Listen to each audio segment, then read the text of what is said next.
delayed long enough.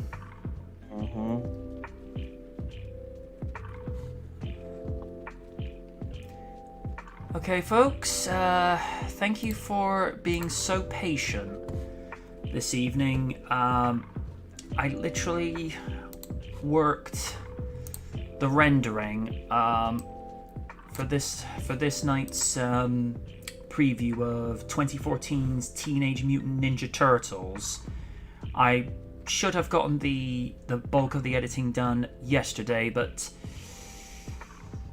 Jurassic World Evolution 2 Chaos Theory, good lord above, that thing is a savage. I literally had to restart the Jurassic Park story 4 times just to get going. Hey Gwen. So yeah, that was a trial and a half. The campaign part of it is fine. A little too easy for my liking. It's one of those, once you understand what you need to do, it's fine.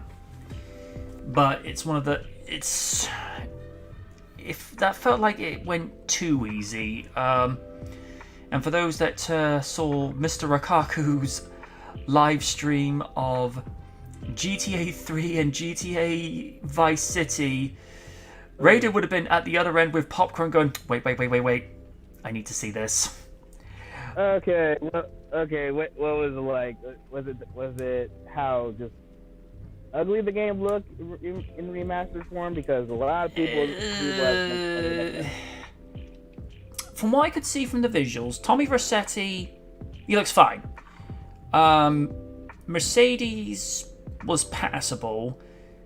Diaz, major work needed doing. The cars looked more refined. Wouldn't necessarily say better, but they looked like they'd been streamlined. But the car handling, it broke him. Oh, jeez. To such a point, we kind of continued a game of puns.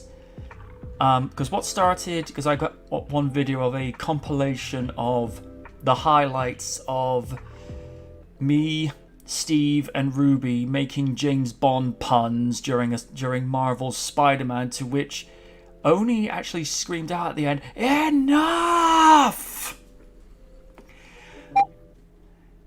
To even poor Lids breaking down, going, "Oh!" I can't get up.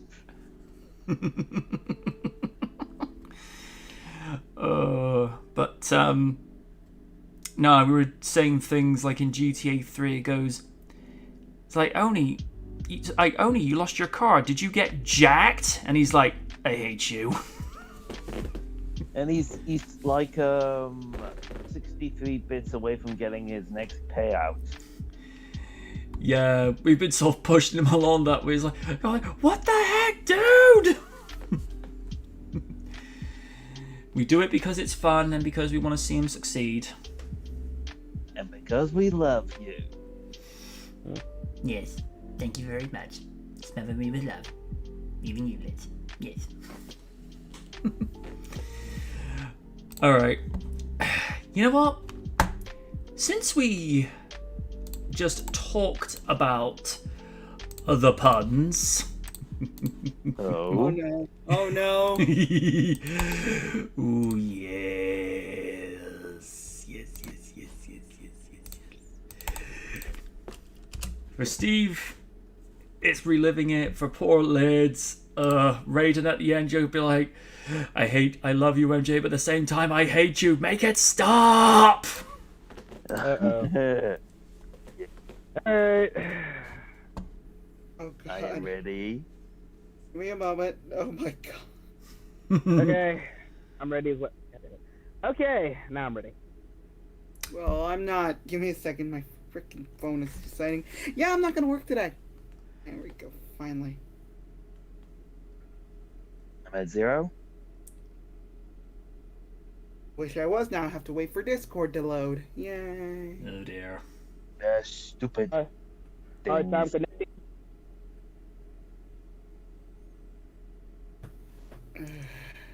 And I'm using all the visuals that I go and make for Mr. Rikaku, and he doesn't use them. Yet. Give him a bed. He might use them later. You never know. True.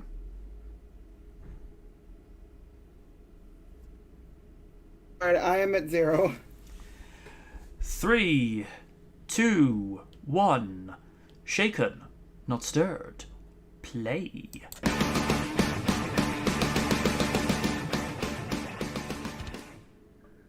But then again, you're not one to talk with the amount of James Bond puns you made during one episode of RDR. If you look back during season 4, he did. You did?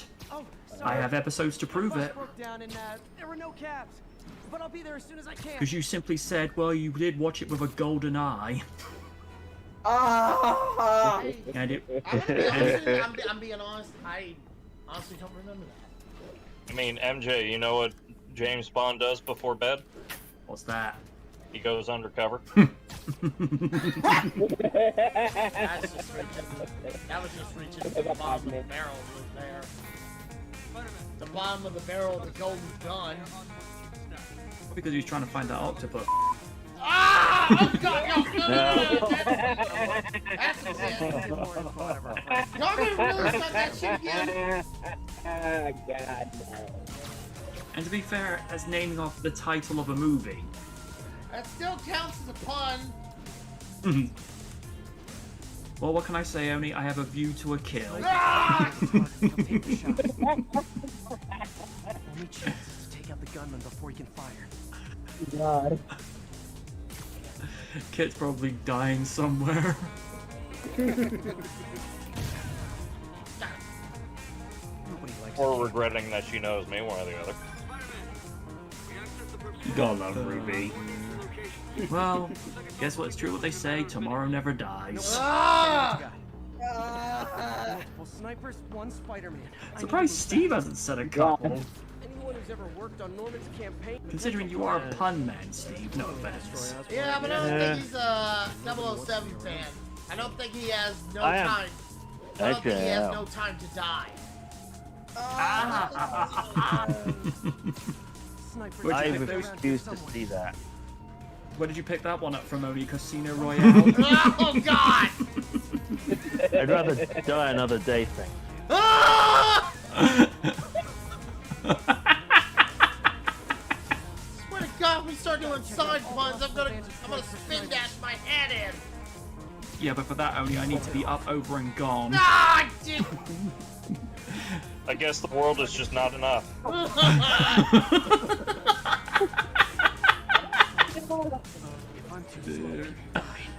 Jokes Are are you like looking diamonds, they're forever. Ah! Oni, are you looking for a quantum of solace? Having to use them sparingly. We could always do a surprise thing. It'll get the living daylights out of it. Oh God! And it'll be for his eyes only. Just in time. Officer, all 3 snipers are down. Are we in the clear? I swear to God, if I somehow make it to another like $10 here tonight, I'll be a son of a bitch. Look on the bright side, Oni. You only live twice. Doctor, no! Either I save the hostages, or they're dead. Who's got the man with the golden gun? Ugh. Probably the man with Goldfinger. Yeah. I think it was with the spy who loved me. I had already used that Or one. do that one. Oh, yeah. Yep. Wait for it in a minute, Raiden. God, Oni's not even paying attention. Now he's letting the sky fall. Ah! Enough! If I'm spotted, those Ugh. hostages are dead. This could be dangerous. Oh,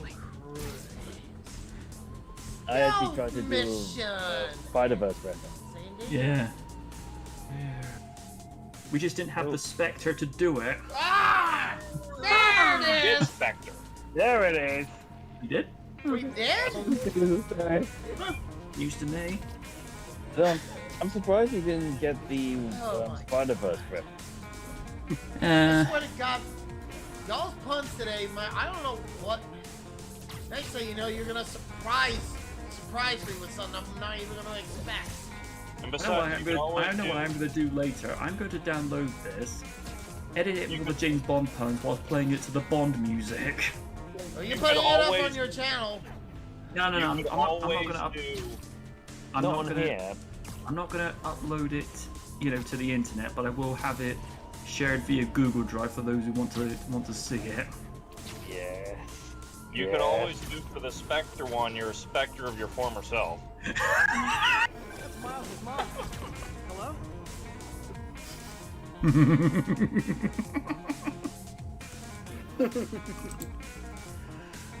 Okay, what have the audience had to say?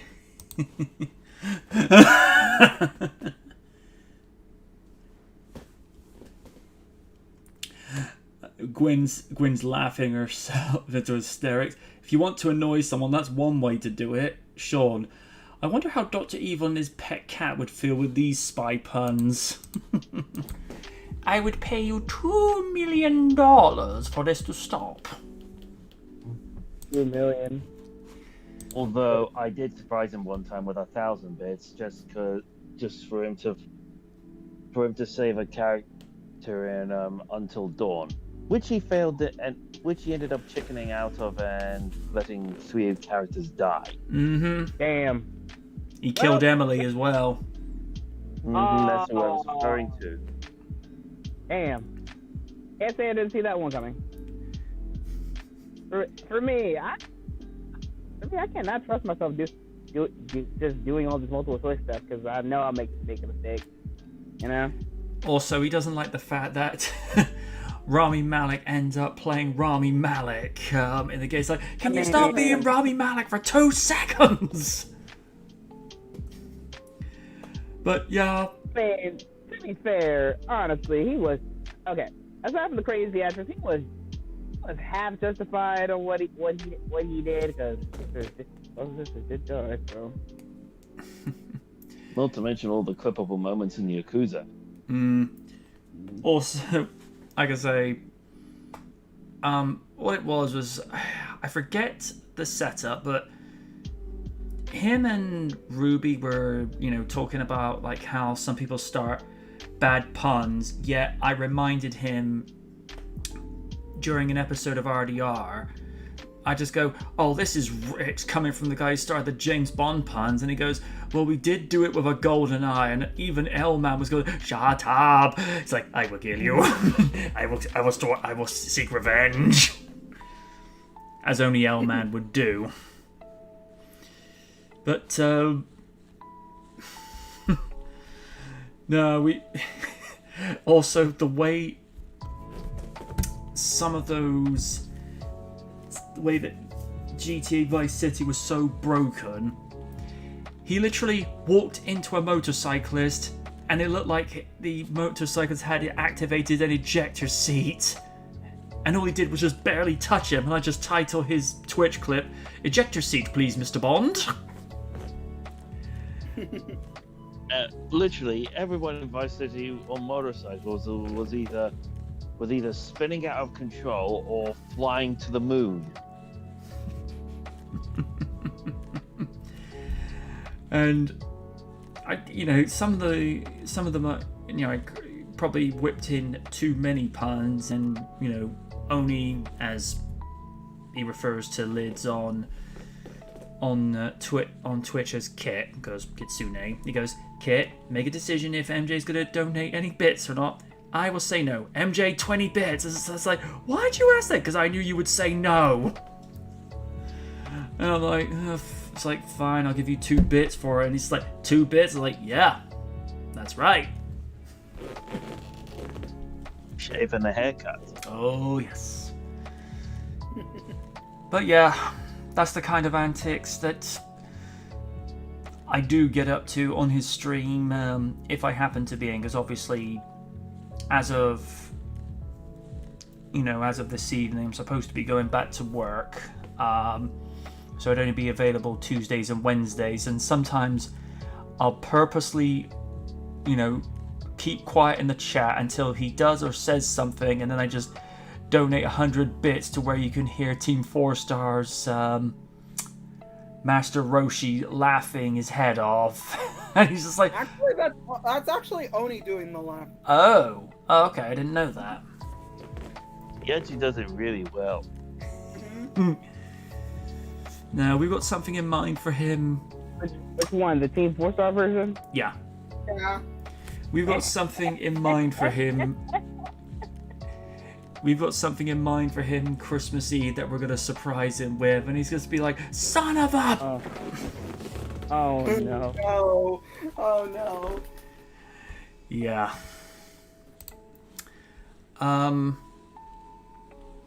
Mind you, still on the subject of Spider-Man, this concerns No Way Home now. So we go over to MovieWeb. If it'll actually load a second. There we go. Tom Holland teases 3 generations coming together in No Way Home. Despite asserting that Tobey Maguire and Andrew Garfield, I don't think so, Andrew Garfield are not involved, Tom Holland has described Spider-Man No Way Home as 3 generations coming together. Excuse me. No Way Home star Tom Holland has described the upcoming Marvel adventure as 3 generations coming together, but insists that previous Spider-Man Tobey Maguire and Andrew Garfield are not involved. In a recent interview, the rumour of Maguire and Garfield's cameos was brought up. Should it be say were brought up? Because that's a bit of a grammatical error. With Holland deciding to either make a joke regarding their appearances or quickly covering up after a slight slip of the tongue. And here's the thing, Tom Holland's known for letting stuff leak out as well. He's almost as bad as Mark Ruffalo. Everyone puts their trousers on the same way in the morning, Holland said. It was interesting having those guys come in because they have a certain ownership over Spider-Man in their way, and after a brief pause, the actor continues saying, I'm talking about Alfred and Jamie and those guys. Yeah, they're in it. To see Alfred come in, have to adapt and change to the way films are made, but also change director, and also the fact that I'm now Spider-Man. It was really interesting to see those actors adapt and change what they were doing to fit the modern era. While his comments came with a clear wink and tease, the actor further denied that Peter Parker will meet prior iterations on screen. Holland did, perhaps inadvertently, provide further information that Jamie Foxx will indeed reprise the role of Electro from Amazing Spider-Man 2. Holland continued, asserting that Tobey Maguire and Andrew Garfield are not involved in No Way Home. People don't believe me when I say that Maguire and Garfield are not coming back, but people are going to have to believe me at some point. It means a lot to me. The first time you see Doc and the rest of the characters that come back, it's so exciting. And it's such a huge moment in cinematic history. It's 3 generations coming together. Despite his assertions, it is exceedingly difficult to believe Holland about Maguire and Garfield's return when he describes the Marvel sequel as 3 generations coming together. What else could this mean? Surely he's not just talking about the villains. No Way Home finds Peter Parker asking Doctor Strange to help make his identity as Spider-Man a secret following its public revelation, which leads to the madness of the multiverse being unleashed. The events of the movie have recently been described as Holland as not fun, with the actor adding, it's dark and it's sad, and it's going to be really affecting Spider-Man No Way Home, scheduled to be in the United States on December 17 as part of Phase 4 of the MCU.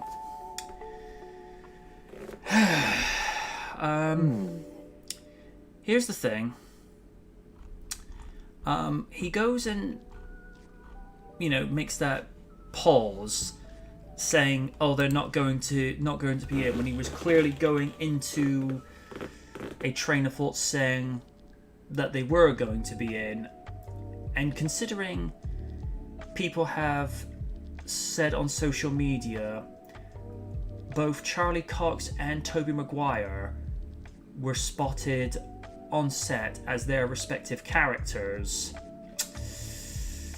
And from what I've been reading off of the leaked spoilers that Reddit has put out, and for context, I will not be giving details of what the spoilers are, but I will say the trailer that you see, it's not the movie you think you're getting. Right. So basically, although it looks like in the trailer that Strange starts casting a spell to open up a port to erase Spider-Man, Peter Parker's Spider-Man from people's memories, apparently in the movie that does not occur. That does not occur. I will not go any further than that because Lids, for one thing, doesn't want plot points revealed. But let's just say, on this occasion, I will give Marvel style points for actually throwing us off the scent. It'd be like... Alright. Let's say, for the sake of discussion, let's say you go and watch Spider-Man Homecoming, but nowhere in the trailer do you see Robert Downey Jr. What if you have a point where Iron Man shows up in the movie and that wasn't advertised in the description nor in the trailer? Imagine how much they're like, whoa, it's like, he's in this? And I feel like in a way the final trailer for Ghostbusters Afterlife may have spoiled it a little bit, but I'm not gonna lie,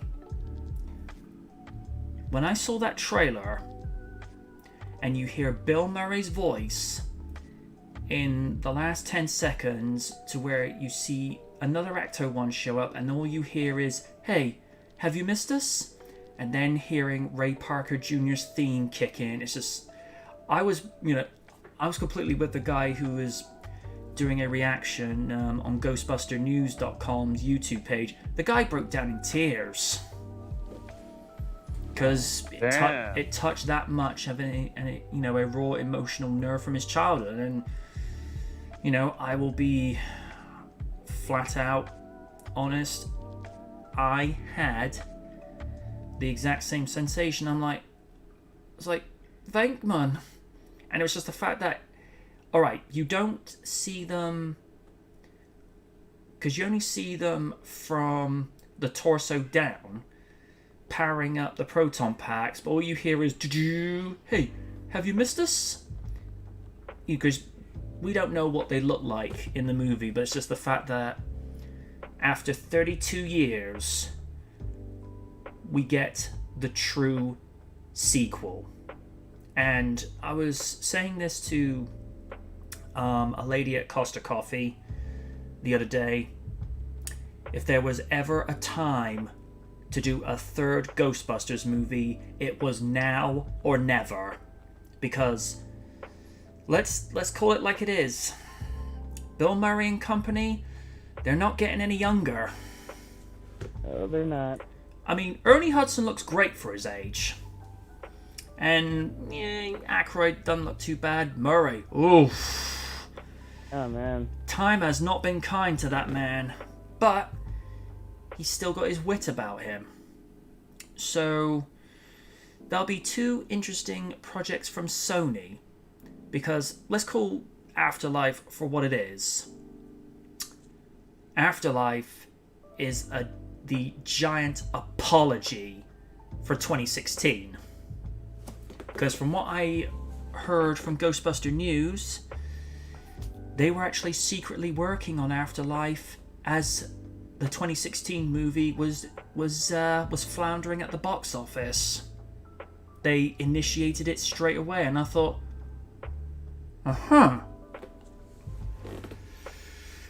Dan's just saying, I don't want to sound like a pessimist and want the best for the movie, but is it weird that Ghostbusters Afterlife trailer reminded me of The Force Awakens, and should I be worried? From what I've heard from people that actually saw the movie at this CinemaCon over in Vegas, because they didn't know they were getting treated to the whole movie, and they asked everyone afterwards, you are more than welcome to give your opinions, but you are to not give away spoiler details. Which, that's fair. I mean, because you can give an opinion saying this was well written, the cast gave career performances, the effects are as good as they've ever been, and the score was great, because all you're doing is just describing the quality.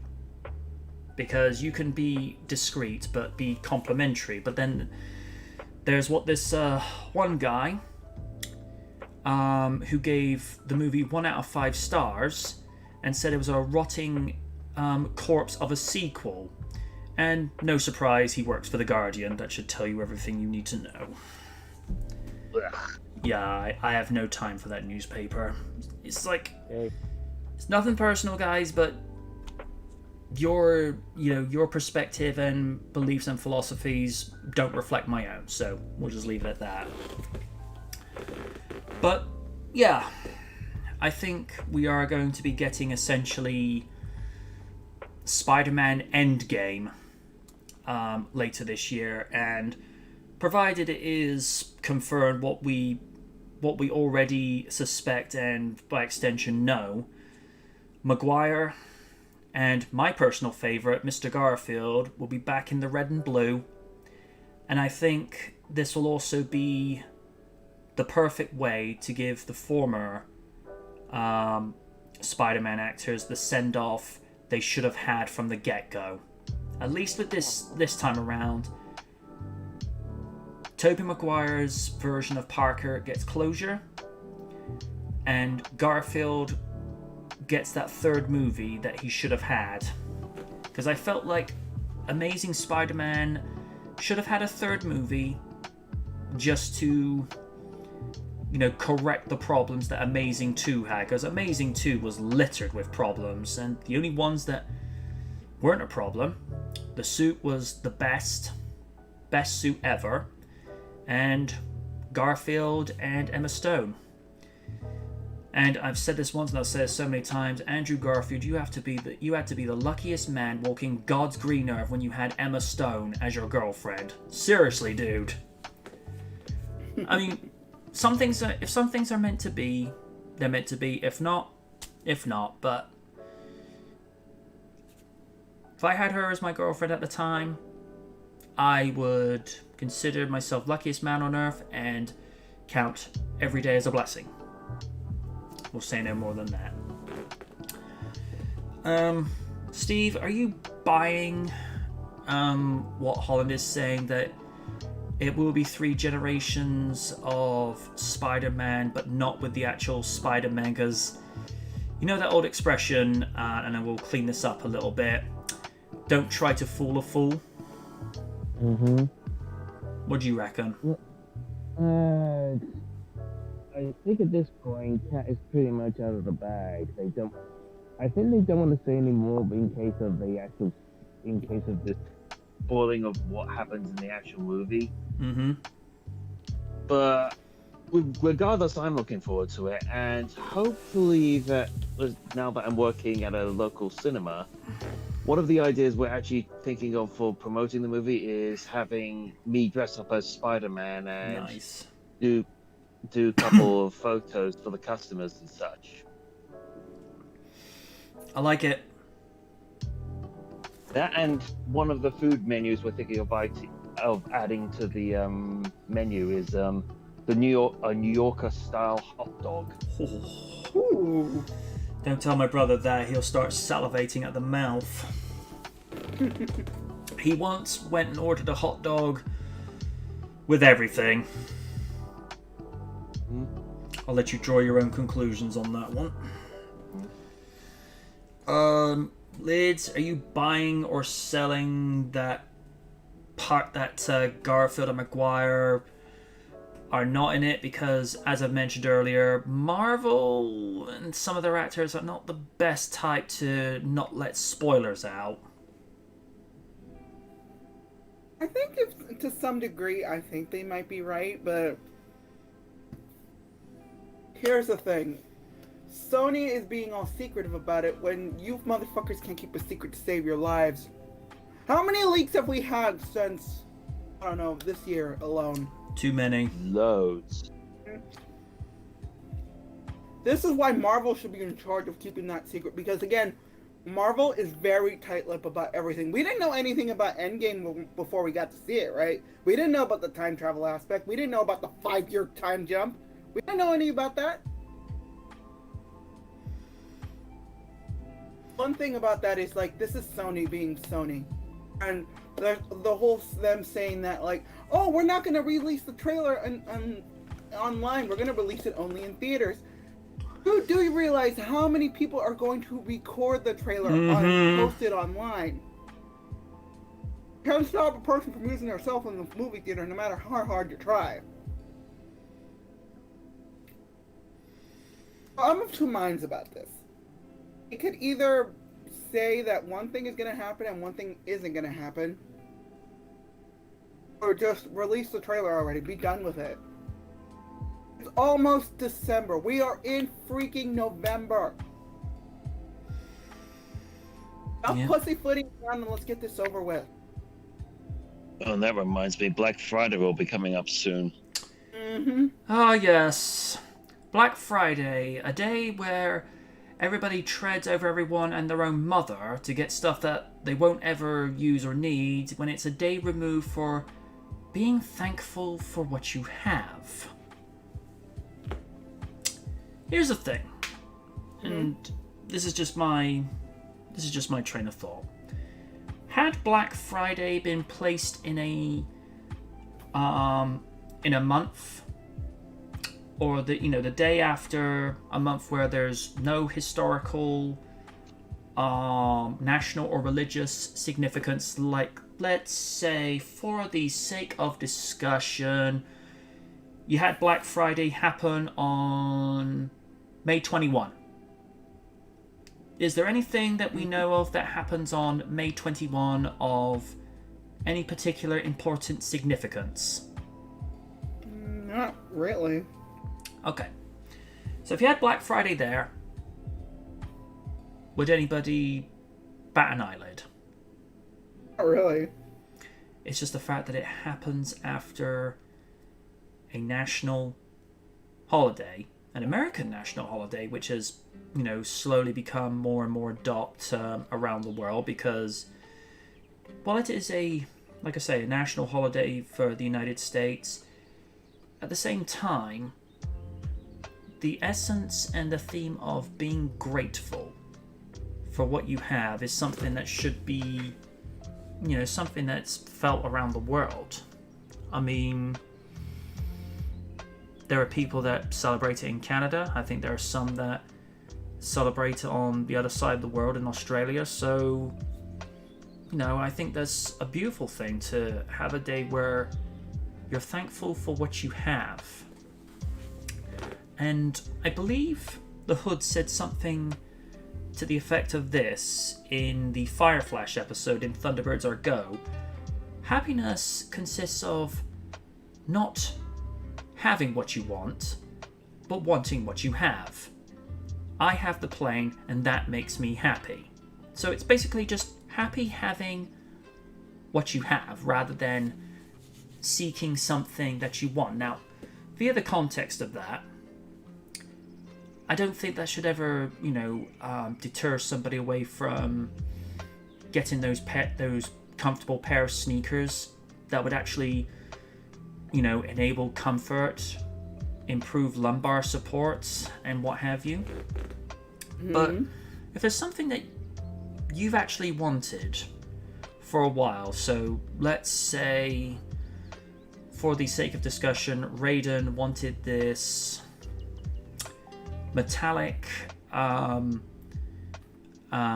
gloss karate outfit he wanted to wear in his dojo.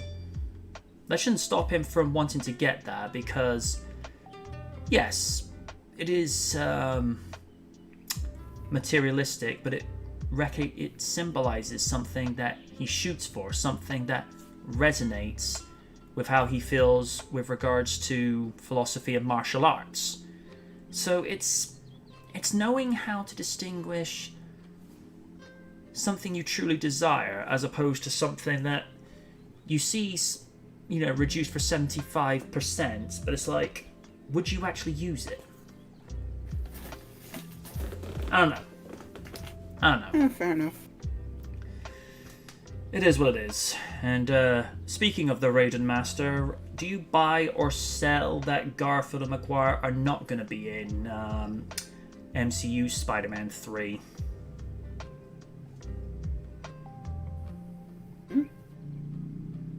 Raiden. We've lost Raiden again, folks. Raid. Ah, there you are. Right. By the way, I was listening. I was drifting in and out of sleep. What's going on? Do you buy or sell that Garfield and the original Spider-Man OG Maguire will not be in No Way Home? Honestly, I'm still gonna go with the seeing is believing type thing. That's fair. Honestly, I'll wait till the whole film releases, you know, because I just been hearing this way too much. It's like if it's true, it's true. If I don't know it's true, then stop saying it. So I'm just gonna wait till everything is released so people can stop talking. I just want to see Spider-Man movie that honestly, okay, no respect to Holland, but aside from Homecoming, you know, I have not been impressed with Marvel Spider-Man so far. You know, Glad I'm not the only one. Aside from Civil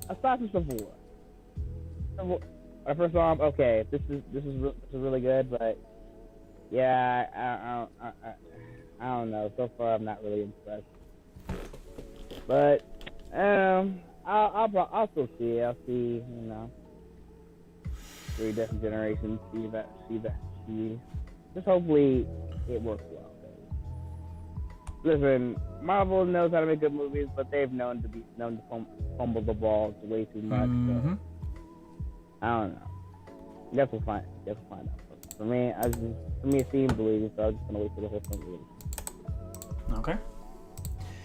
On to something a little bit more uplifting right now, and this comes from Boston25news.com. And this is actually a real nice thing that this one fan has done. Hang on, I'm gonna have to stop and get the volume going on this. I was actually quite touched when I saw this floating around on Facebook, and I'm like, yeah, this needs to be shared.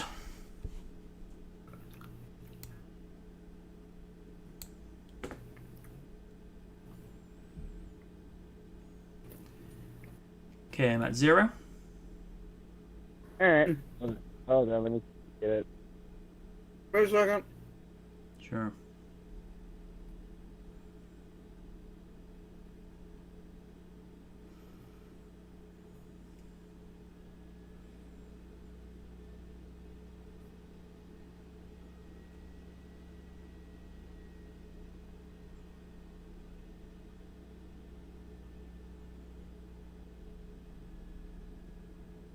Well, for this thing to load.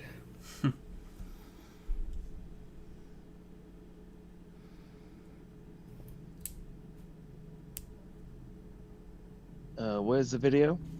Oh. On top. Oh, yeah. It's at the top of it. Okay, I'm at 0. Alright, hold on. Damn. Paige hasn't even loaded the video for me. Really? Mm. Give it a moment, 2 more.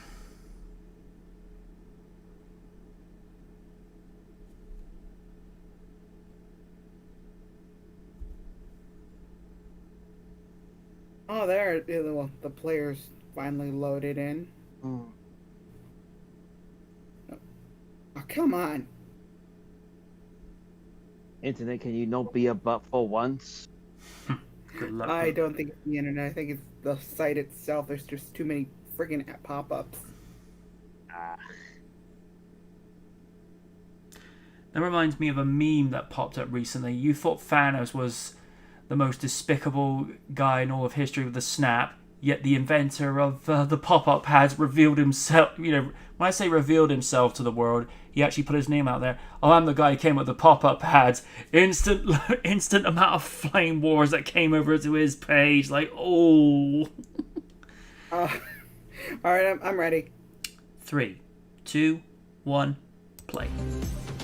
In tonight's Positively Massachusetts report, a flashback to one of the biggest television shows of the 80s. I remember it. Many of you probably remember watching Knight Rider and that talking car, Kit. Well, one Wakefield man is bringing the car to life, and as Boston 25 News anchor Chris Flanagan shows us, his leap from fantasy to reality is all for a great cause. I am the voice of Knight Industry 2000's microprocessor. It's one of the most recognizable cars in television history. Knight Rider. And now Kit, from the cult TV show Knight Rider, is cruising the streets of Massachusetts thanks to Frank D'Angeli. My wife and I like to say that the original Kit made criminals cry. This Kit makes people smile. D'Angeli bought a stripped-down 1990 Pontiac Firebird and converted it into a modern-day Kit. After sinking $32,000 of his own money into the car, D'Angeli ran out of cash for a new paint job. But a local auto group donated its services. The result is an exterior replica of the world-famous car. KITT for easy reference. A Kit if you prefer. After watching an old episode of Knight Rider, when Kit visited sick kids at a hospital, D'Angeli became obsessed with the idea. So he launched Kit for Kids. He'll bring the car to hospitals, including Boston Children's, where he works. To think that maybe I can do something that brings some happiness to people that are going through such heartache, that's all you can ask for. Legendary actor, 94-year-old William Daniels, the original voice of Kit, even recorded special messages for this Kit for the kids. He'll ask, how are you?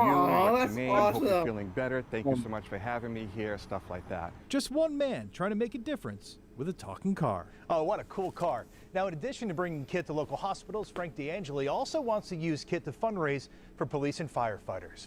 If you have a Positively Massachusetts story idea, I'd love to hear from you. You can contact me at positivelyma@boston25.com. You can also reach me on Twitter and Facebook.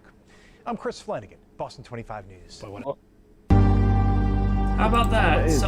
A news corporation actually spreading good news for a change. I was kind of blown away by that. I'm like, oh wow. It's like, you get some people that will make a replica, just to try and make some money. And, I won't lie. If I did have the money to be able to get a Kit, to have Kit, I probably would take him for conventions and have him star in commercials and what have you. But this guy, he's not gaining anything from putting the car together. He's actually doing it to actually help sick children, and I think that should be commended. Because it's like the show says, one man can make a difference. And he's doing it right there. Steve, your 2 cents. Very noble. I don't think there's much I can say that you haven't already said. Lids. It's a very sweet story. It's kind of nice that he's doing this for charity, and not only that you get the voice of Kit himself to record lines for you. I'm like, nice.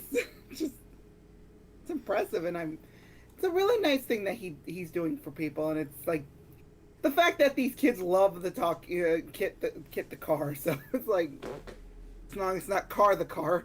No. Oh, Car's a different story. Oh. But other than that, this was really sweet. It was a really nice story. Raiden. Yeah, it was really good. The fact that the actor of Kid was able to record voice for this special cause is like, that's something I didn't expect. I got my respect for someone who brings, a fantasy character to life and use it for good. I love stuff like that. More power to you, Mr. Frank. Mm-hmm. Alright. We go from the lovely and noble to I don't know what you would make of this. Halle Berry wants to direct a reimagined Catwoman movie. No! No!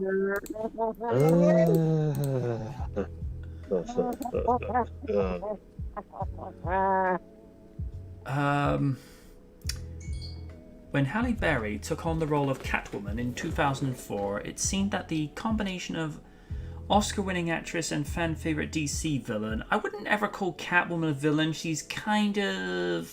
She's more... Anti-hero. She's more neutral. I feel she's more neutral. Like, yeah, she is part of the Batman's Rogues Galleries, but she's more of a... I think she's... You know, it's funny, because I remember last year Kaiju showed us, you know, a voiceover of Batman Noel. Oh, yeah. And they had Catwoman as the Ghost of Christmas Past. I think Catwoman as appealing to the more human side of Batman. It takes a while, but yeah, he's the type of person that will definitely question his morals a little bit and have him do things that he wouldn't do. You know?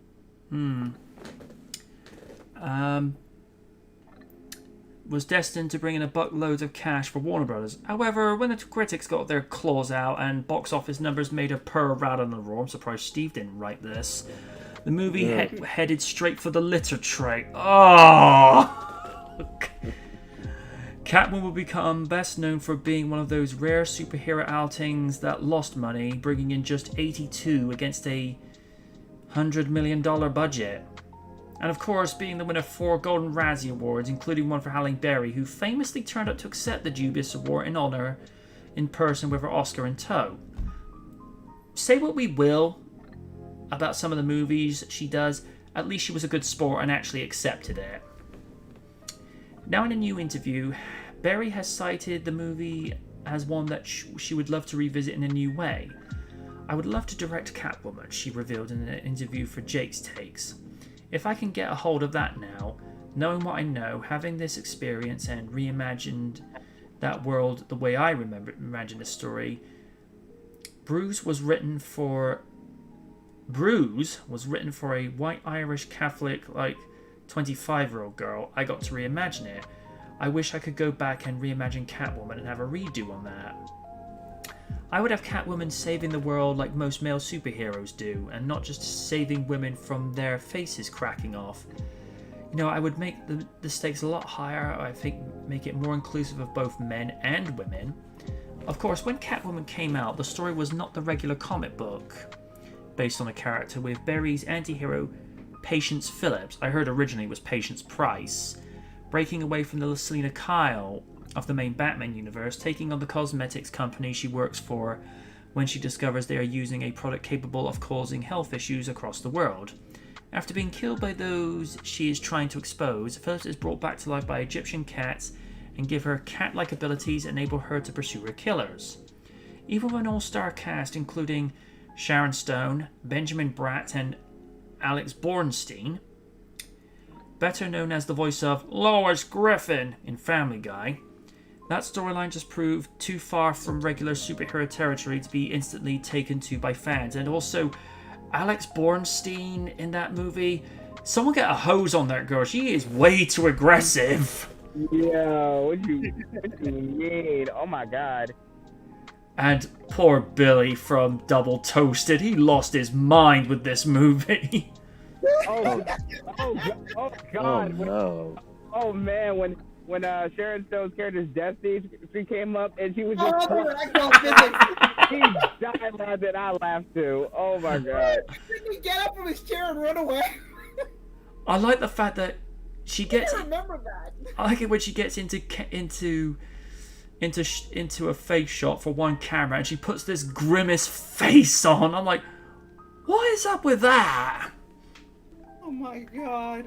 And you know, Midnight, the way they CG rendered her, oh, that was nasty. Oh yeah, the way with her movements and stuff. Yeah, the way that, you know, they... Yeah, that shit was ugly. In other interviews, Berry has stated that she always thought the approach to the movie was a little wrong, and something that she attempted to question at the time. The story didn't feel quite right, Berry said in an interview with Variety. I remember having an argument, why can't Catwoman save the world like Batman and Superman do? Why is she just saving women from a face cream that cracks their faces off? But I was just the actor for hire, I wasn't a director, I had very little say over that. She probably had very little say in her outfit, which didn't leave much to the imagination. Oh. And I think it was Corey who says, I think they probably engineered the outfit specifically just so you could see movement. I'll let you work out what that means. However, in the years since the film's release, like many box office bombs, it has developed its own cult following, which saw many fans celebrating the film on its recent anniversary. That in turn led to Berry making a comment on the back of a fan's Twitter post asking where all their love for the movie was 17 years ago when Catwoman was released.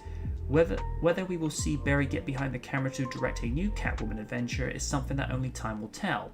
But with superheroes in vogue and Catwoman getting a host of attention in animated shows, it could be time for the Gotham Kitty to roar again.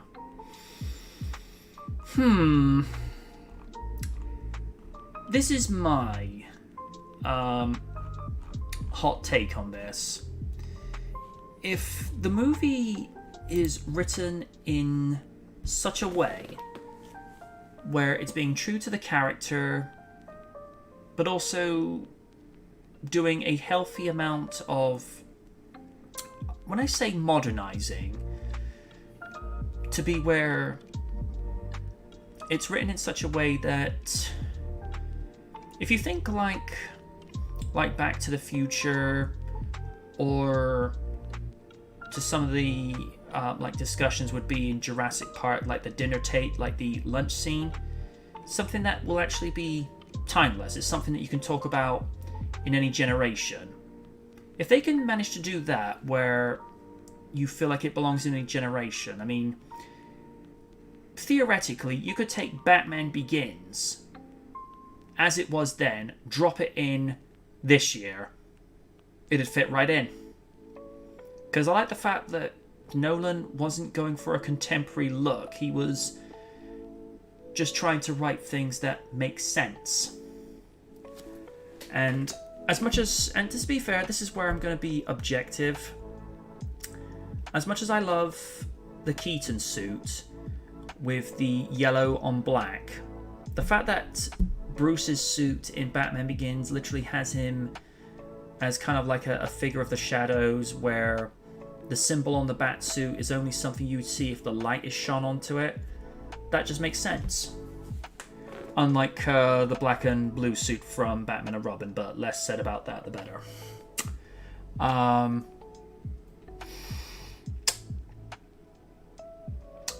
I'd have to see a script, concept art, a trailer, and whom they would cast as Catwoman this time. And here's the thing with Halle Berry. I think if she had been given a better script to work with, she could have made that movie. Whether she would have made it, timeless, I don't know if I can say that, but would she have made it memorable and something enjoyable? Absolutely. But it's just the camera positioning, the editing, and some of the dialogue, and I like how they were pointing out some of the stereotypes with Patience's colleagues, with the way that one guy just pops up from her divider. It's like, hello. It's just like, okay, dude, you're doing that way too well. Or like the way he comes in is like, hey, there's a man sandwich. I'm like, Corey, you're enjoying this way too much. I'm sorry, but he's one of those guys that as soon as he gets onto a joke, he will not let it go, especially the way they keep replaying Sharon Stone's death over and over and over, where she just falls like a crash test dummy. Oh, Jesus. And there is something quite therapeutic about Billy's laugh. Because that boy is unrestricted. Yep. It's a thing of beauty. It's a thing of beauty. Lids, your thoughts? Could you see Halle Berry directing a Catwoman movie, and would you want to see another one? Considering the fact that I sat through this torture in theaters myself, no. I'm sorry, I can't defend this movie, and I can't defend... I mean, Halle Berry can try. But you can't fix what's really broken. I'm sorry, they tried to make a Catwoman movie, and technically it wasn't even Catwoman. It's just Catwoman. Again, it's Cino. It's Catwoman in name only, because that, like, the plot had nothing to do with any of them, aside from the little tiny Easter egg of Michelle Pfeiffer's character showing up in there. I'm like, wait, what? No, you don't get to do this. No. You don't get to call this Catwoman and just have one picture of Selina Kyle from Batman Returns. That's not how that works. And considering the fact that I know about the plot they were going to do for the Catwoman movie that was going to be made by Tim Burton and that was starred Michelle Pfeiffer, I think I'm good. I think I'm good. I will take what I can get from Zoe Kravitz as Selina Kyle in the Batman. No. That movie's left me with too many scars, and no. Fair enough. Steven? I don't know. I mean, for me, I think it goes by the old moniker of fool me once, shame on. How does it go? Fool me once, shame on me. Fool me twice, shame on you. On you. Yeah. If I would need to see a trailer, if anything, because judging from the last performance, I don't think it's wise to provoke the proverbial bee's nest, as it were. No. So I'm good. It would be nice if we got a decent Catwoman movie, but at the end of the day, I'm not gonna cry over it. Fair enough. Okay. Raiden? Listen. I love Halle Berry, but right now this ain't it. I want to see if it happens, it happens. If it's good, it's good. But if it's bad, you know damn well I'm gonna look this shit and just laugh my ass off like Billy does every time there's a bad movie. So if he's gonna do this, I hope it's like the actual Catwoman. That shit that was in 2004, like I said one time, that wasn't it. So No, I'm in agreement with that. Yeah. Alrighty, well, onto something that might be a little more pleasing. Number 5. Ooh. No. Resuming Turtlevember. Okay. I'm at 0-0. Oh, I am also at 0. Be good. You at 0, Raiden? Oh, done. Video's loading. Sure.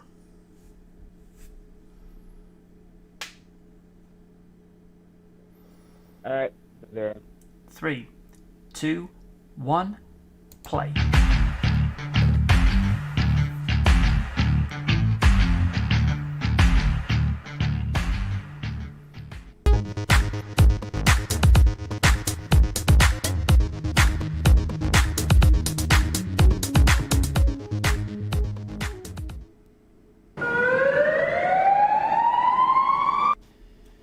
We're here once again with reboots. This time we're revisiting one of my personal childhood faves. Like I mentioned in the 29th anniversary of the 1990 movie, if you were a child in the late 80s and early 90s, then it's more than likely you were introduced to the Ninja Turtles. From comics, to cartoons, and multiple movies. The Ninja Turtles have been introduced to multiple generations that all recognize the brothers of Leo, Mikey, Raph, and Donnie. And with the advent of the 30th anniversary approaching in 2014 and the movie rights now going over to Viacom, it would be interesting to see what a 2010s approach to the Heroes in a Half Shell would be. Does this movie still hold up after 7 years? Well, let's find out as we once again head back to the sewers for Teenage Mutant Ninja Turtles 2014. I'll preface it like this. It's a classic story with a modern twist. We still get the Turtles raised by Splinter in the sewers after they were exposed to mutagen and learning the art of ninjutsu. What is different this time around is that Splinter was not the pet of his master Yoshi that had been seen in various other forms from comics and TV shows, where he was the pet of a martial arts master that immigrated to America from Japan to escape the Foot Clan. This time around, the Heroes in a Half Shell and their rat father were the pets of a young April O'Neil, whose father was working with a fellow scientist, Eric Sachs, to develop an antidote to a poison that they were the test subject guinea pigs for what the effects of the mutagen would have on animals. April's still a news reporter for a TV network, this time for Channel 6, as it had been in the iconic 80s animated series, of which there are some subtle references to said cartoon, with April sporting a yellow raincoat, which is a nod to her 80s yellow jumpsuit, and to hearing such lines as Heroes in a Half Shell, and to hearing Mikey belting out the iconic line of Cowabunga. There's even a small nod to the original 1990 movie where Leo is slicing up pizza with his katana blade and one slice inadvertently falls on Splinter's head, of which the 2014 incarnation looks up bemused, rather like his 1990 counterpart. 3 different kids. The 4 turtles are all in character. Leo is still the stoic leader, Donnie is the techno wizard, although I think it could have been more subtle of him being the intellectual genius without adding the geek stereotypes of his techno talk, wearing glasses, and snorting when laughing. But let's be honest with ourselves, when you have Michael Bay as a producer, did you really think he wasn't gonna do this? I didn't think so. With Raph, this is probably the most Raph I've ever seen him as. He's always been the Wolverine of the group with his temper that has been seen in the original movies and every animated series from 2003 onwards. But this one, I felt like maybe the writing could have brought down his aggression a few bars, as aggression can be useful if used properly, but used incorrectly can be detrimental as well as being an asset. And Mikey is... well, he's Mikey. You know, it doesn't matter what generation it is of the Ninja Turtles, That's the best way you can describe Michelangelo is always the childish goofball of the group that takes matters seriously the least. Shredder in this is just as menacing as the James Saito portrayal. Tohiro Masamune does great physical acting as well as his vocal delivery in Japanese and English. The writing could have done with more Shredder scenes, as I felt the writing was focusing too heavily on the Eric Sachs character being the main villain, whereas Oroku Even Saki though they were taking a talking backseat. about him being the Shredder. The movie pretty much rips off the Amazing Spider-Man projectile scene page for page. My lawsuit senses are tingling. You have old Tingrin fighting the turtle, trying to disarm the projectile that would have caused a plague over the Big Apple. This also sees the tower being brought down in a near move-for-move fashion as the battle between Spider-Man and the Lizard. Really? The only difference is, one plague would have killed everyone within the perimeter of exposure, whereas the other would have turned people into half-lizard, half-human creatures. Look, either way, the scales would have been tipped against humanity's favor.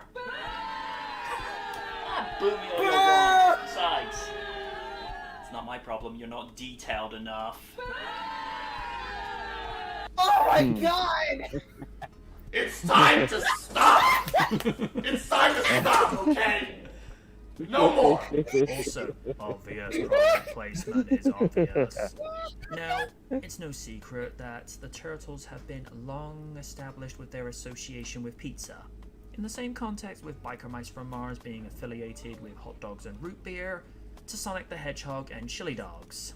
It's just the way that the pizza box was so specifically placed that you could tell that this was a corporate decision. Come on! Not so much of the writers. You will want this pizza after the movie. Buy it.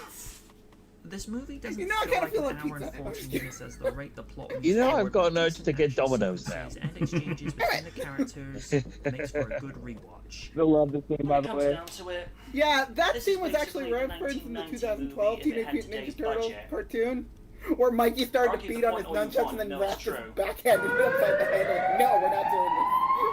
I think it's safe to say in the movies there has never been a bad voice actor for the leader of the Still Turtles. can't believe From Brian Tocchi the to leader James of Arnold Jackass Taylor, they gave voiced solid Leo. performances as Leonardo and Yeah, Johnny I thought that too. Knoxville I'm like, gives a what solid the portrayal as the leader of the fuck? brothers being a And he was serious actually leader, good. but knowing when to be approachable as well. I would like to state for the following. I do not have a problem with Jeremy Howard as Donatello. I think the actor is more than decent.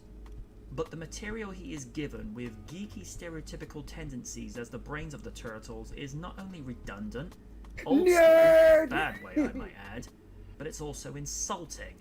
This idea that all nerds wear glasses, snort when they laugh, and all talking techno I've said babble before, being accurate it's not down to the ninth necessarily the degree people is portraying so the characters inaccurate. is the writing then And the goes fact with that the Donnie acts like a wuss in some parts is such a disservice to the Especially when character, it comes whereas to we've seen villains. throughout the 37 years the Yeah. character has existed in the movies, cartoons, Cutthroat, comics, and video games is that he can Cheetah, more than hold his own, and then Doggo some. One. So it's safe to say that this is my least favorite version of Donatello, and that's sad when he's my favorite turtle. Okay, let's be real a second. When you have a version of Raphael that has more aggressive anger management problems than both Wolverine and the Hulk combined, oh boy, you have problems. Isn't that just Weapon Alan H? turns in a convincing performance of this generation's Raphael that really should No, see literally, that's anger the thing management now. counseling or Or just was. to dislodge something from his posterior. Because for the better part of the movie, he walks around in the biggest mood. Plus, the way the character is designed really reflects that. From Townsend Coleman to Robbie Wrist, the first two probably being the most iconic, to now Noel Fisher as the goofball of the group. Mikey is that turtle that seems to change the least. In a weird way, you could take Robbie Wrist's portrayal from 1990, drop him into 2014, and he'd fit right in. I love being a turtle! The segments where he's practically drooling over April do tend to outstay their welcome to this line that is clearly an innuendo. Oh, she's so hot I can feel my shell tightening. Look, I Oh, no, with no. material that would have been deemed as too risque back in the day, but that The Michael Bay piece film, what do you want? with Mikey talking about his shell, Yeah, I but would have left still. on the cutting room floor. We got Just sick saying. of those This kind is of another jokes in the performance that I felt second. could have done with more screen time, as Second Splinter had a Transformers healthy movie. screen presence in the previous movies, and here I felt like he could have done with maybe 3 more minutes of footage. Aside from that discrepancy, it's a good turn-in for the character. Only the third live-action actor to play the quintessential heel of the Ninja Turtles franchise. His appearance is short and spare, but what little he is given to work with, he gives a chilling performance as a badass leader of the Foot Clan that has no compunction about dishing out That wasn't too punishment to his bad. recruits during training, and looks particularly intimidating in his armor, that I can only describe as a fusion of Shredder, Darth Vader, Megatron, and Skeletor. So, Darth Shrellotron. But when you consider that this is the Oh, same he's- studio that made the Transformer movie series, it's not hard to see that His, similarity. his For the face very few mask kind of scenes that reminds me of Goldberg is Age of in, Extinction Grimlock. Not that one. She gives a decent portrayal of the Channel 6 editor, but given how good an actress that Whoopi is... Not that one. she That would have needs made the more movie scenes. really weird. Megan Fox, we meet Mm. again. As everyone knows the history of I my mean, thoughts for this actress, I remember personally, Kevin Nash while was some of her super performances in the in the Transformer second movie movie in the series 90s. were less than stellar. Oh, yeah. With this movie, they actually Oh, hi- catered oh, the hi, material to her sandwiches. capabilities and she actually turns in a decent performance as Only, the third live-action April O'Neil. I like Will Arnett as an actor, but my god, she was infuriating to watch as Vern. This is the first time the 80s animated character had been portrayed by a live actor, and to give Will his due credit, he does the job of playing that guy you love to hate. For me, William is a good actor and voice actor. From his role as the bank manager of the mob bank that the Joker robbed at the beginning of 2008's The Dark Knight, to being the voice of the shady lawyer Ken Rosenberg in GTA Vice City and its sequel San Andreas, to voicing the Shredder in the 2014 video game adaptation of this movie. He's really the villain that the story focuses on and not the Shredder. Despite that critique, solid performance where you buy his conviction as a scientist and then to really turning on him when the reveal happens that he killed April's father in 1999. You know, it's not really a surprise that Eastman would get a cameo. It's been a thing for years with the likes of the late Stan Lee having cameos in Marvel movies. He would have another cameo in the sequel, Out of the Shadows, as a pizza delivery man, of which Mikey thanks by name. Thanks, Kevin! I'm going to divide this into 3 pieces: special effects, visual effects, and cinematography. Special effects are fine, from explosions and walls collapsing. And really, in 2014, you'd have to be either inexperienced or a hack to screw these up. Visual effects from the turtle CG appearance that was pasted onto the motion capture suits the actors wore, so that all the animators had to do was place the designs on the actors in post-production rather than keyframing every CG character. And I have to remind myself that these were CG designs on live actors in mocap suits, because the photorealism for these suits is probably some of the most impressive displays I've seen in a long time. And now the cinematography. For the most part, it's fine. Lula Carvalho was in charge of cinematography, and there are scenes that are well shot with regards to lighting, shading, getting the right angles, and then zooming in and out for the applicable sense of mood for what it's called for. But the action sequences are jarring. The invasion of the lair is difficult to watch at times with the use of shaky cam, which is something modern audiences have grown tired of. I get the point, you're trying to recreate the sense of what it must be like in the action for the characters, but at the same time, it can take you out of the scene, with some experiencing motion sickness due to the way images can get distracting. This is also the case when the turtles are sledding down the mountain on their shells, and it makes it incredibly difficult to enjoy. If you look at the final battle between the Indominus Rex and the original T-Rex from Jurassic Park in 2015's Jurassic World, you're able to be invested in the fight without feeling disorientated. That is cinematography in an action scene done right. This movie, not so much. Brian Tyler is an experienced composer whose works range from Iron Man 3, Avengers 2, Age of Ultron, and 2017's Power Rangers. Despite his work coming from movies that have mixed opinions at the box office, he does put in a decent score that complements the scenes. It makes the action sequences feel more intense, and quieter moments more subtle and tender. There's not really a great deal I can say, because it's a satisfying score that does the job required of it. The movie generated a profit of $493.3 million against a budget of $125 to $150 million. Today, that would be worth $551 million. The movie received mixed views, citing that while the movie is fun, it's also forgettable and annoying at times, with newcomers lowering their neck like a turtle due to some cringe moments. Some even went so far as describing as what it would be like if Batman took time out from fighting the Joker in The Dark Knight to eating pizza and putting out a hip-hop album. Look, I can appreciate many things from Bats, but a hip-hop album from him is neither essential, necessary, nor wanted. I mean, could you imagine it? Can't bat this! To the score of Can't Touch This. A sequel followed in 2016, Teenage Mutant Ninja Turtles Out of the Shadows, that saw a great homage to the 1986 animated series with Krang, Bebop and Rocksteady, I'd say this was a much many better sequel. familiar 80s iconography and sound effects used from said series. The movie has been enjoyed on DVD, Blu-ray, and 4K since 2014. I'm MJ Knight, and this was 2014's Teenage Mutant Ninja Turtles. Total power.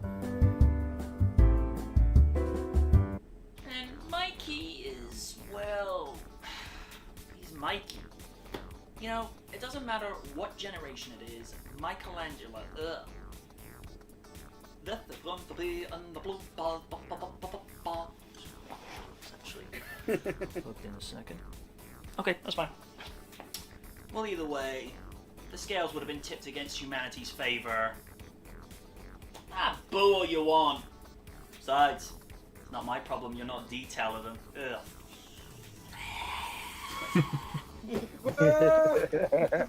Okay, when you have a version of Raphael that has more anger management problems than both Wolverine and the Hulk combined, oh boy, you're gonna be a while there. Maybe have some pizza after this. Imagine the Turtles like, yo MJ, can you finish up? We want to go for pizza. Hey guys, you want me to plug your movie properly? Yeah, we know. You're the 80s master. Far too kind, but I will accept that honor.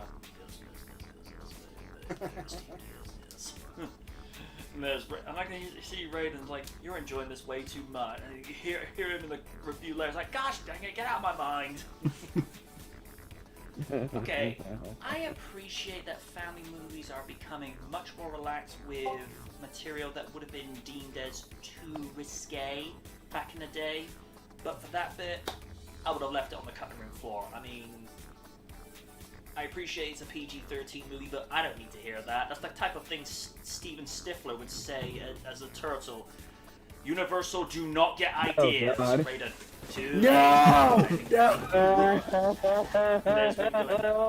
my gosh, Michelangelo is Steven Stifler in American Turtle Pie 4. Oh no! Don't give him ideas. We did get technically, we had multiple American Pie 4s. You realize they'd have to be forced to bring back Jason Biggs, too. This is also the case when the turtles are sledding down the mountain on their shells, and it makes it incredibly indifficult? How is indifficult? How do you make indifficult? So presumably indifficult is not difficult. If I put this in the bloopers, suggestions in the comments section is indifficult just saying it's not difficult? Just saying. This is also the case when the turtles are sledding down the mountain on their shells, and it makes it incredibly difficult. Almost did it. Almost did it.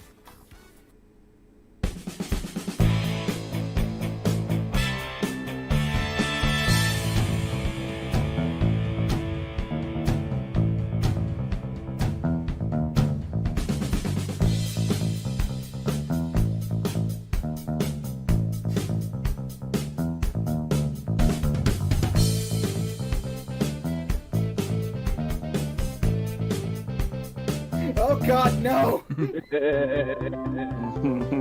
No, I don't want to fight that. No.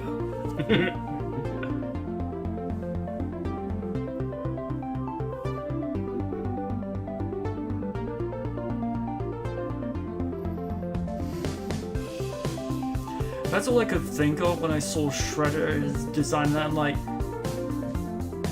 there's so many influences. I'm seeing Darth Vader, I'm seeing Skeletor, I'm seeing Shredder, and then Megatron. Although, saying that, the mask of Shredder looks very, very much like the head design for Grimlock in The Last Night. Oh wait, no. A little bit. That and Age of Extinction, I mean. Oh, but yeah. I still say I can still watch that movie without criticizing it.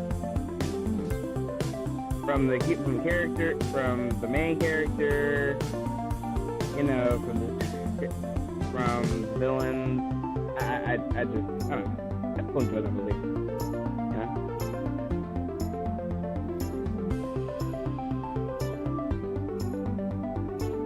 Although although Rise of the Beast is being pushed back to 2023. Honestly, I think personally, I think that's a good thing. I'm just gonna say that because it's more like, I don't know, you don't wanna rush. Want to go back to the series again? Like, at least the last movie, Bumblebee, was great.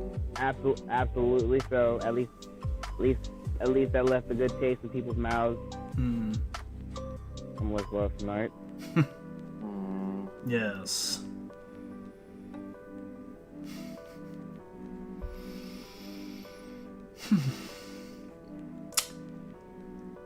So yeah, spent the majority of today getting that done. And thing is with the credits, I tried to get it in a way whereby the credits for Out of the Shadows would stay consistent and all be together, but for whatever reason, anything underneath Paramount, and it would just leave a gaping gap, and I'm just like, you know, it's too close to time. I'm not going to worry about it now. Just leave it. But, no, I think, what was it? A week and a half ago, I got the script for that movie, and I got the script done for the sequel, Out of the Shadows. And what I tend to do now with regards to filming is I will get the voiceovers for the first review done, but when I go to do the camera segments, I'll also film the camera segments for the review after that, just so that you're doing 2 in 1. You're not having to reset all the green screen equipment back up, and then you know, you can just go about your business and then just go to do the voiceovers the week after. And there were a couple of times, particularly in the sequel, I actually had didn't actually ask him specifically to rewrite. I just actually asked him, does the ending stamp for this look okay, or does it need to be rewritten? And the line would have gone where I would have criticized how Michael Bay was putting in things like fart jokes and saying but and what have you, and it would have cut to a camera segment of me going, "You're not funny, Bay," then saying F you, then flip the bird, which would have been pixelated, and he just goes, "Dude, that's too try hard. You just cut it down to, 'You're not funny, Bay,' and just leave it there." It works, actually. Well, again, I'm in that sort of state where I tend to say more of what I feel, but he, you know, just simplified a few things. Excuse me. And they said, look, just trim this down and just, you know, you can still say "You're not funny, Bay," but just leave it as that. You don't need to put, you know, too much effort into it, because otherwise it just comes off as forced then. But no, there will be a few things I say during that review where it's just like, really, we're going there with this? And just so you know, Lids, I do get onto the fact that they did Casey Jones dirty in that movie. Yeah. Yes. I mean, it's like we've said before, Stephen Amell looked like he was at least having fun with that role. Right. But the way that, you know, the Casey Jones character is, he's not meant to be like a jokey side character to the Turtles. He's meant to be an ally. Yeah. I mean, yeah, man. Casey, for me, Casey, aside from Turtles, is my personal favorite character of the Turtles franchise. Like, I just love every incarnation he's been in, aside from Out of the Shadows. Even TMNT 07 did him better. Well, to be fair, he had Captain America playing him, so that partially helps. Yeah, of course. I'm more preferable to Elias Koteas, only because because one, he's the OG, but two, he felt the most authentic. Yeah, and especially with the old school 80s cartoons, Casey was more of a, you know, real, just a very serious vigilante with that voice that he had. They only used him in the 80s series very, very sparingly. But then again, I suppose because of the way that the comics were in the mid-80s, it's like you can't adapt that into a Saturday morning show. Considering in the very first issue, they actually kill the Shredder. He did. They fucking did. Yeah. I read the original comic.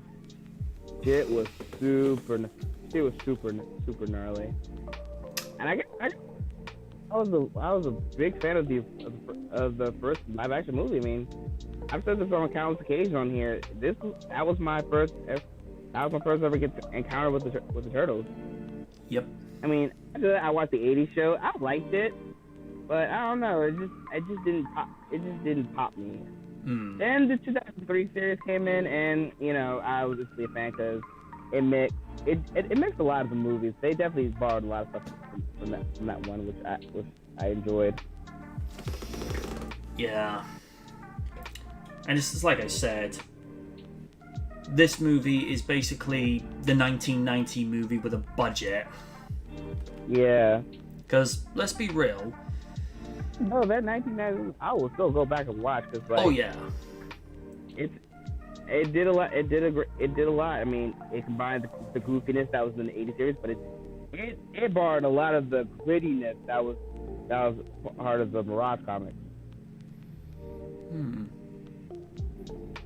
Definitely. Steve, thoughts on the movie and then thoughts on the review? Didn't really see it in theaters, but from what I have seen from it, it did well for what it was. As for the review, nice use of the puns and the little clip there in the middle.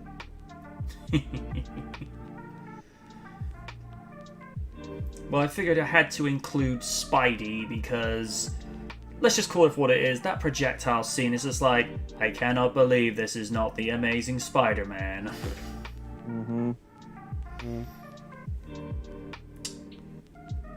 Raiden? Yeah, I mean, I remember me, my dad, and another friend that I just met.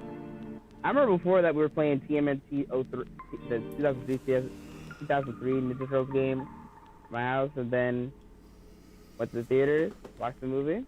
Was worth. I enjoyed myself. For me, the one thing I really did not like is how they treated the Foot Clan. They had them as like soldiers, not like ninjas. That still bothers me. But for what it's worth, I still enjoy the movie for what it is. You know, I like whenever it's on TV, like I still watch it. As for review, I definitely enjoyed it. He definitely pointed out a lot of flaws that I would make. So get on me on that. So for review, personally, I can't wait till you review the sequel, because for me, I feel like they got everything right with that. Yeah, I think they're going to do another sequel, but for what it's worth, I'm just glad they exist. So, great stuff. Lids. I thoroughly enjoyed this review. I mean, I wasn't really a fan of this movie when it came out. I'm like, oh no, they're making the Bay Turtles. I didn't want to give it the time of day. Looking back on it, it's not as bad as I thought it was. It's still Bay. There's still some Bayisms in there, but just I might give it a second look if it's ever around or on Netflix or whatnot. I might give it a second look. I don't know where it is on streaming services, so I will have to take a look at that. See if it's worth my time. It's not. It's fine. But again, this review really made me think of giving it another chance, seeing where I go with it. Because again, not all of it's bad. It's just there's some cringe in there. And I can feel my shell tightening. No. Sorry. Damn it, Bay. Like, I don't even think that's how turtle anatomy works. but anyway, it was a really good review, and again, it gave me a thought of giving it a second look. Who knows? Maybe I'll actually find some enjoyment out of it. Thank you. Yeah, the problems I have with this, I mean, it's not just the Ninja Turtles, it's a lot of action movies now. Everyone has to do shaky cam. It's like, why? I mean, it's like I highlighted with Jurassic World. They're able to have two gargantuan carnivores go at it, but you can see what's going on clearly. I mean, I feel like me and Steve can agree. Like, you didn't see that much shaky cam stuff in Godzilla vs. Kong. Probably because the director knew what he was doing. And yeah. It's the same with the latter half of the MonsterVerse.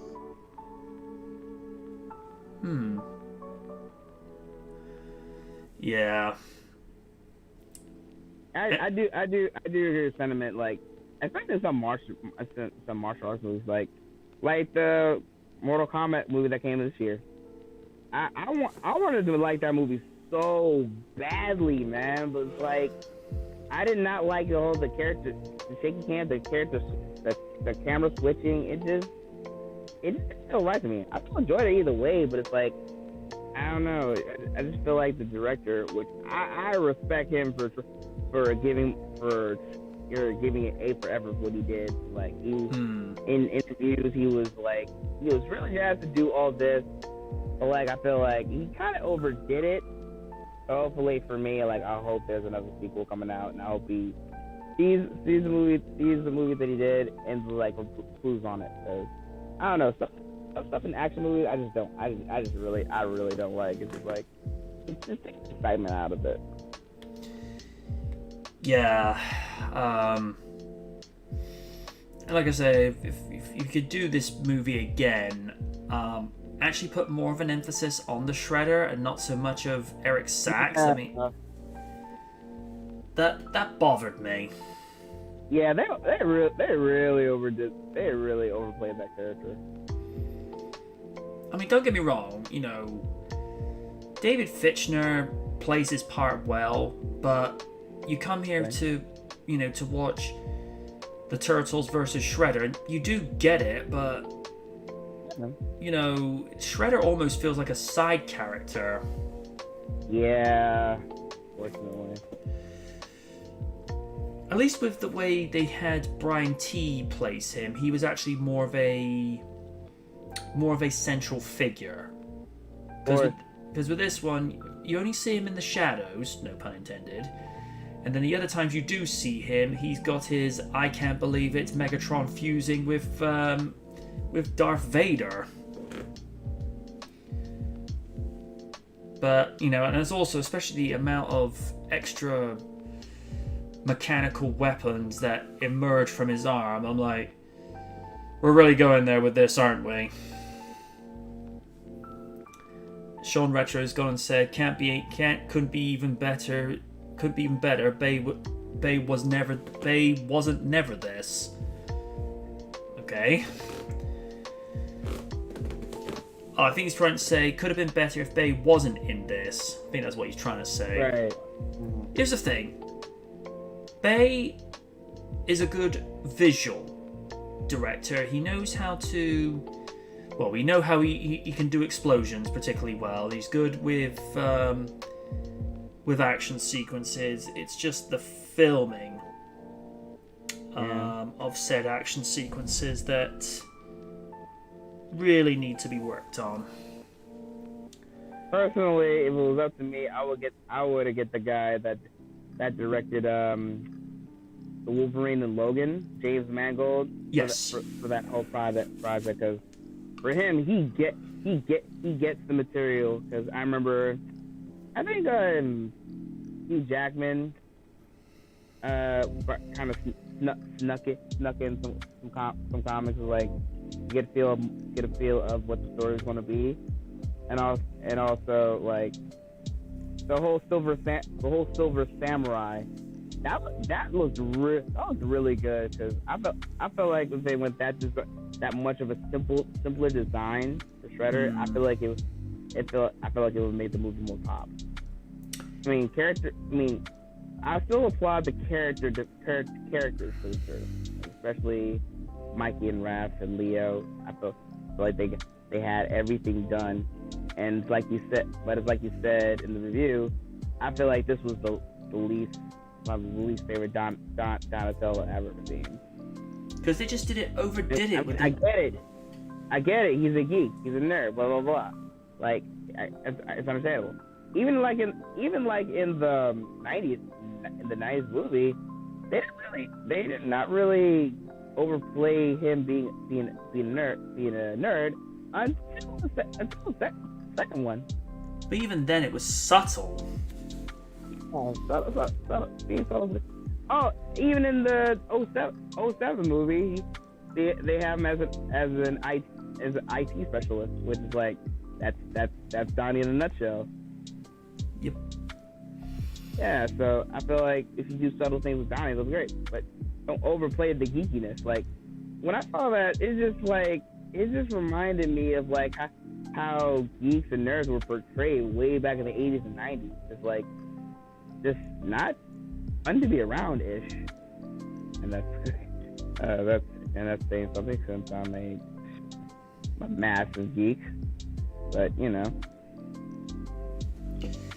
Yeah, but then again, as it's known, Baze doesn't like nerd or geek culture. So it's like, so what were you doing making a Transformers movie then? I mean, shit. The way Donnie looked in that iteration reminds me of the nerd, the geek that in Saved by the Bell. Screech? Or was it just like a bunch of stereotypical nerds that just happened to like? Honestly, there's one Screech. I mean, the way I see it with him, like he's unique in his own way. But I feel like all the nerds that was portrayed, yeah, that's what I felt. That's what reminded me of Donnie, unfortunately. Like just super, just nasally, like just smart. Always get taken advantage of, those type of. And then you have Raph, who's basically the Hulk and Wolverine fused together. So basically, Weapon 8. Yeah. Because, I mean, what it kind of reminded me. It reminded me of a very more overdone version of Raphael that we got in the 90s movie, in the first movie. But I did like in the end where it's like, he's just pouring his heart out, because aside from that, Raph is just not only just I think out of all the turtles, he has the most heart. He has the most compassion. Well, it's not. Well, I feel like I want both him and Mikey together, but I feel with Raphael, he's definitely has more compassion when all that stuff is toned down, because he's basically a tomboy. Yeah. As we said, Splinter needed way more screen time in this movie. He really felt like he was being downplayed. Yeah, for what it's worth, that version of Splinter was actually really decent. Yep. Like I said, I'm gonna keep mentioning the sequel. Like, at least with his limited screen time, he definitely gives more life lessons. Like what Splinter does in every incarnation. Yep, absolutely. Okay, TMNT crossed through. I think we'll probably do one more article, and I think it was you, Steve, who actually brought this to our attention. Mm-hmm.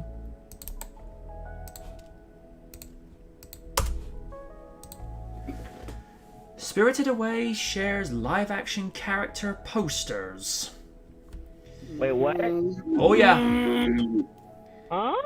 Spirited Away remains one of the biggest anime films released to date by the legendary animation house Studio Ghibli, becoming the only movie from the studio that won Best Animated Picture at the Academy Awards.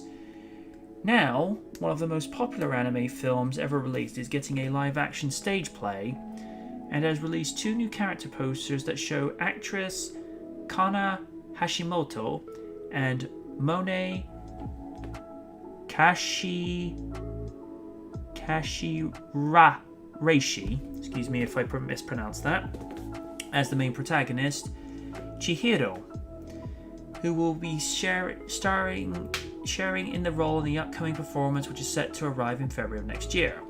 Stage plays adapting popular anime are nothing new in Japan, with the likes of Naruto, Beastars, Yu Yu Hakusho, My Hero Academia, and countless others getting the opportunity to give fans brand new takes on some of their favorite anime worlds. In fact, Spirited Away is far from the first adaptation that will be set into a stage play from the beloved studio, with Nausicaa of Valley of the Wind also receiving its own stage play that took place in Japan, with Spirited Away arguably the most successful entry in the library of Ghibli, where there will be surely plenty of anime fans following this play with a close eye. The official website for the upcoming stage play for Spirited Away shared the 2 new character posters that show off the 2 new actresses will be bringing Chihiro to life in the classic story created by Studio Ghibli and once holding the title as the most popular anime film in the world. The director of the upcoming play, John Caird, had these comments with regards to the production, which is set to rerun in the Toho Imperial Theatre from February 2022 to March 2022. I'm very excited and honoured to be involved in the first stage play of Spirited Away. For a long time, Hayao Miyazaki, has been considered an outstanding genius in the film and the world, and the greatest advocate in the film of animation. I am in tune with the main themes of Miyazaki's work. I've already spent thousands of hours on Spirited Away, and I can't wait to spend thousands of hours in the future. What do you think of this upcoming stage play? Would you like to see plays make their way to the West? Feel free to let us know in the comments below, or direct me up on Twitter at EVComedy to talk all things comics, anime, and the world of Ghibli.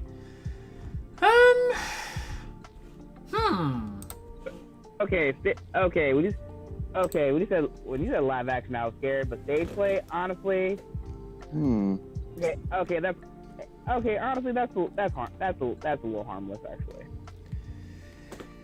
Because my sense was, oh goody, another anime, live action, adaptation. It's like, have we not forgotten about Dragon Ball and Ghost in the Shell? The only thing I'll give Ghost in the Shell is this: production value, stage, visual effects, and hair and makeup on point.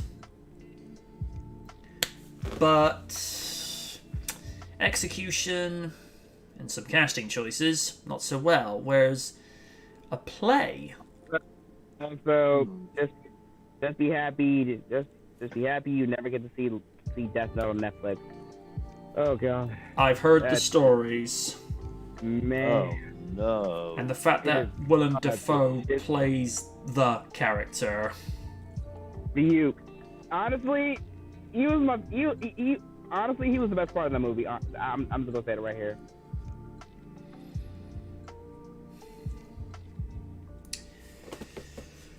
Yeah. I can go fuck myself. And that's just the thing about Willem Dafoe. He likes playing these sort of roles. Yes. Because he played. Oh man, you should have seen him in the booth. He was just animated as hell, and it scared the crap out of me. And of course, he played the main antagonist in Speed 2, to where he had the Green Goblin look on his face before he played the Green Goblin. I think I remember showing you guys that Double Toast video, and Liz, and I think it was at the end of the video, and Liz was just freaked the fuck out about that face.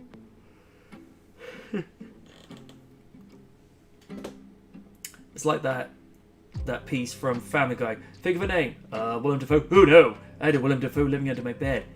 Are you asleep? No, just checking. That's not creepy at all. But he is Dafoe. He does what he wants. Oh Lord. And yeah, I think on that note, we'll call it a day.